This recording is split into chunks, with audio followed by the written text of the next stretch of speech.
The Bidens, I guess they felt that they were untouchable in Washington. This is kind of a look at, if you can just drop that name and know that there's really no consequences, why wouldn't you bring in millions from China? Yeah, this is new evidence that we found as a result of the subpoenaed documents for Devin Archer that the Oversight Committee just received a few weeks ago that we've been pouring over. We knew that Hunter Biden was an equal partner along with Devin Archer and Jason Galanis in a scheme to defraud a Native American pension fund. We knew that Jason Galanis went to prison for many years. In fact, he's still in prison over that. We knew that Devin Archer's about to go to prison for that. But we knew that nothing ever happened to Hunter Biden. Until we got these documents, we had never seen evidence that the Securities and Exchange Commission was going to subpoena Hunter Biden until his attorney sent a letter to the Securities and Exchange Commission, the one that you just posted on the screen, reminding them who his client was, that his father was the sitting vice president of the United States, and then poof, it disappears and nothing happens to Hunter Biden. So now you got to find out who was the Leslie Wolf over at the SEC, right? Who was the person that said, oh, Biden family, let's just make this go away? And I assume you're going after that. Absolutely. Yeah. Look, this is a new government agency. We knew the IRS was investigating the Bidens. We knew the Department of Justice in several jurisdictions were investigating the Bidens. We knew the FBI was investigating the Bidens. Now we know the Securities and Exchange Commission was investigating the Bidens, all for a host of financial crimes, yet nothing ever happened. They were always told to stand down. That's what the IRS whistleblower said.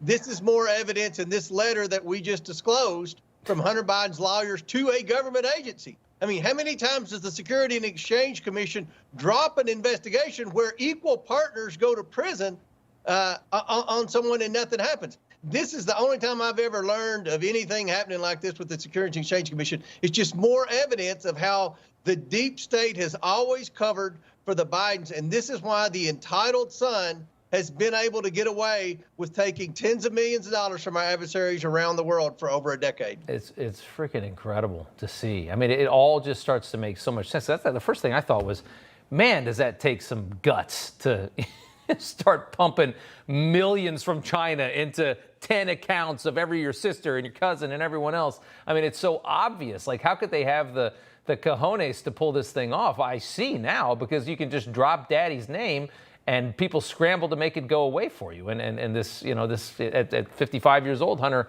has been doing this long enough. He's like, I can get away with anything. I don't care anymore. I want to switch. I want to pivot to NewsGuard. And for those in the audience that don't know what this is, it's a massively biased left-wing attack dog. NewsGuard provides what they call reliability ratings for news companies, which are complete BS.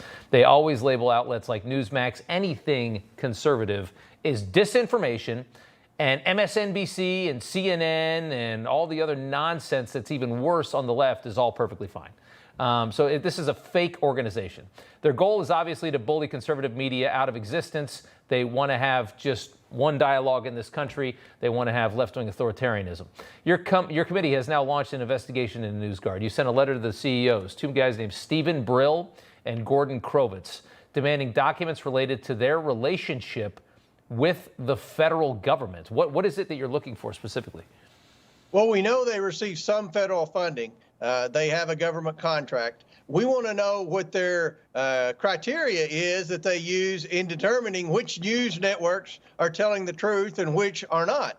This is used, as you know, Rob, as a tool to dissuade advertisers from advertising on conservative networks. It's also used as a tool to try to encourage platforms like DirecTV and other platforms that have a bunch of different TV channels to not allow certain networks on their platform. So we've seen through the Twitter files that the government was involved in a coordinated effort to censor conservative speech. We wonder if NewsGuard is also used as a tool to censor conservative speech. So we have a lot of questions for them. And because they get federal money, they fall under the jurisdiction of the House Oversight Committee. So we've requested these documents. We also want to know if they're communicating with some of the same people that were communicating with Twitter in their efforts to do things like to pull the New York Post account over the Yep. the laptop story. Right.